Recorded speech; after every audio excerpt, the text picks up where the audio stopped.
Hey, I'm Dan and this is Bucket List Fit, and this new study just proved that running form doesn't matter, so I want to talk about that.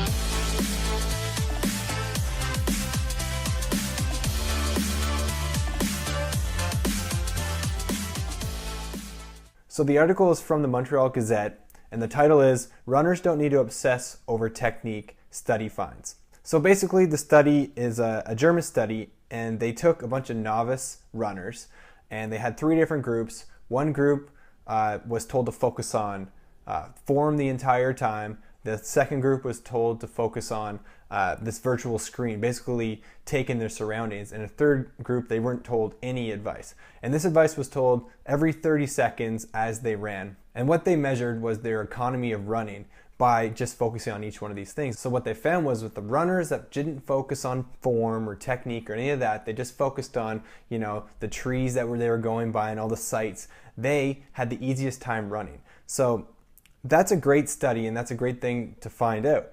And it's really counterintuitive to a lot of what the coaches are saying about running, where you should always be focusing on, 2 or 3 different things with your form and just keep repeating them over and over your head, like stand tall, your cadence of your foot strike, maybe landing softly, not heel striking, whatever you are working on, just keep repeating those things. What does this mean? What's the conclusion? Well, the problem with this article is that its conclusion is that novice runners should just stop worrying about technique. But that's simply not the truth. Let's take the same approach and use it with a different type of sport. Let's talk about golf. So you go to a driving range, you've never golfed before in your life, and the guy giving you the lesson says to not think about form, not think about technique or anything. Just swing, keep it smooth, and just hit the ball. And you keep hitting the ball. And then another guy goes to the same driving range, and he's told to focus on form, how he needs to correct, maybe he needs to straighten his arm on the backstring or something like that. And that's all he focuses on. But what you would find out was the guy that got to just swing loose and keep it calm, not really stress about anything, he would hit the ball better on that day. But what this article is missing, and what you would realize if you followed through with this golf example, is that the guy that focused on form day in and day out over and over and over would become a much greater golfer. The same approach is for running.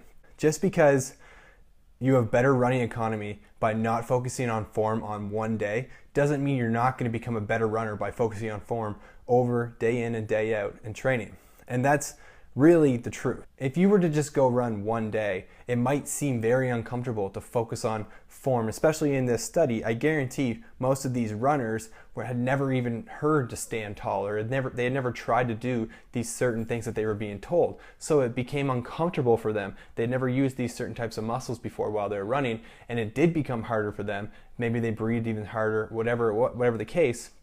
But the point is, that's the proper form because it's the most efficient. So you shouldn't take this article and say, oh, running form doesn't matter. Running form is very important. There's a reason why all the elite runners look very similar while they run. They all have the same cadence, they all stand tall, they all have roughly the same arm swing. Now there are some differences, but overall they run very, very similar. And if you take a look at amateur runners or people that just go out and do fun 5Ks, their running forms are all over the place. So I think what you should do is focus on your form. Maybe you shouldn't focus on your form on every run, but certainly have like a couple days a week where you just focus on your form and try to improve it. Just work on 1 or 2 things at a time and just chip away, and you'll get better at it. And expect that you'll have to take a step backwards and become worse. And that's very, very normal. Anytime you try to improve something, it's going to feel awkward. You're going to be sluggish, slower. But if you work on it, your ceiling for greatness will be much better. So I think that is a better approach to running. So thanks for watching. If you don't have a specific goal for training right now, if you're not specifically training for a 5K or 10K, half marathon, whatever, you're really missing out on a lot of motivation and drive you could have. So click the link below. I actually made a PDF that I'll send to you for free that just outlines how to find the perfect goal for you right now. So then once you have that, you can actually choose a training plan to go after, and it's going to give you endless motivation and drive. It's really the key to how professional athletes and Olympians train. Anyways, thanks for watching, and as always, take care and keep training.